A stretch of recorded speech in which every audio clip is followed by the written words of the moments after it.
all parties. We must stop the violence and take the road to peace. The conflict can only be resolved through a just resolution, through dialogue and respect for international law, including the illegal occupation of Palestinian land and support for the two-state solution. We support the voices on both sides that have shown tremendous courage in promoting peace, dialogue and a just settlement.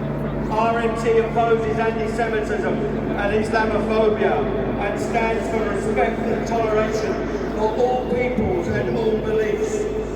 In Britain, we must have peace and toleration in all of our communities, and we condemn the far-right hate merchants and provocateurs, such as this Home Secretary, and we will work with the wider anti-racist movement, the trade union and labour movement, to make some noise for the president of the PCS union, Fran Heathcote!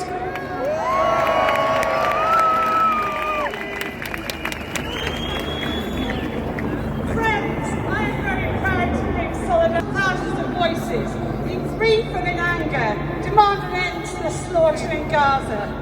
Today, here in London and across the world, millions are demanding a ceasefire.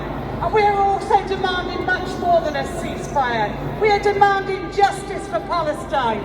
We are demanding an end to the repression.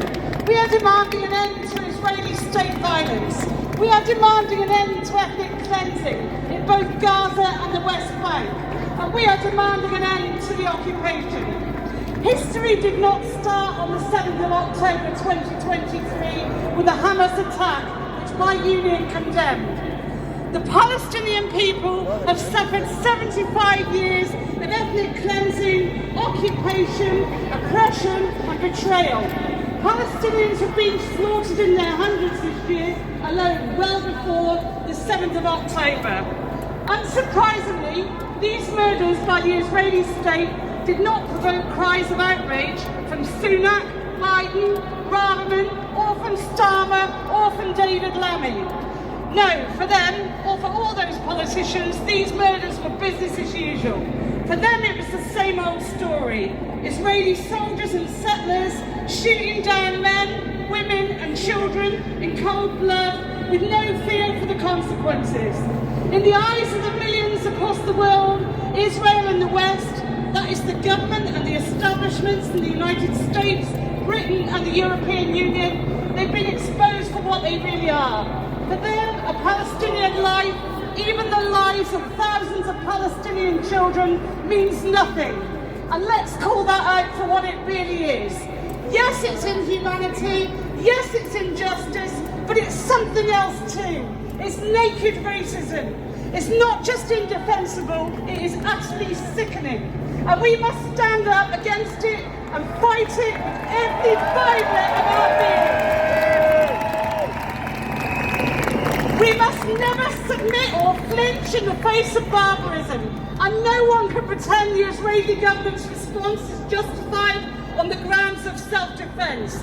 No, this is a massacre of innocent men, women and children. And let us give this message to Sunak, to Braverman and to Starmer too.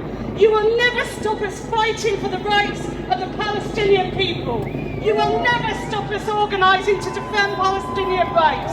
And hear this, you will never stop us demonstrating and marching in defence of Palestinian rights. You will never stop us standing up and fighting back against your attacks on our right to protest. Or for that matter, on our right to strike. And what's more, you will never stop us demanding and fighting for an alternative to your heartless, murderous, imperialist, capitalist system. A system built on the suffering and exploitation of millions of Palestinians and across the entire planet.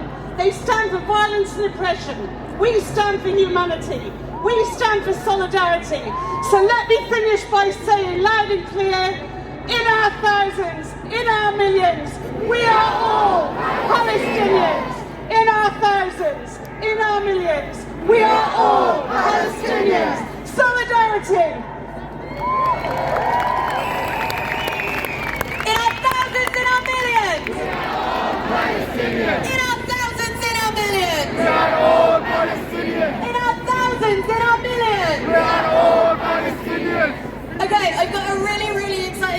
from the back of the march. We are still working out our final estimates, but we are 100% sure that is not only the biggest demonstration in British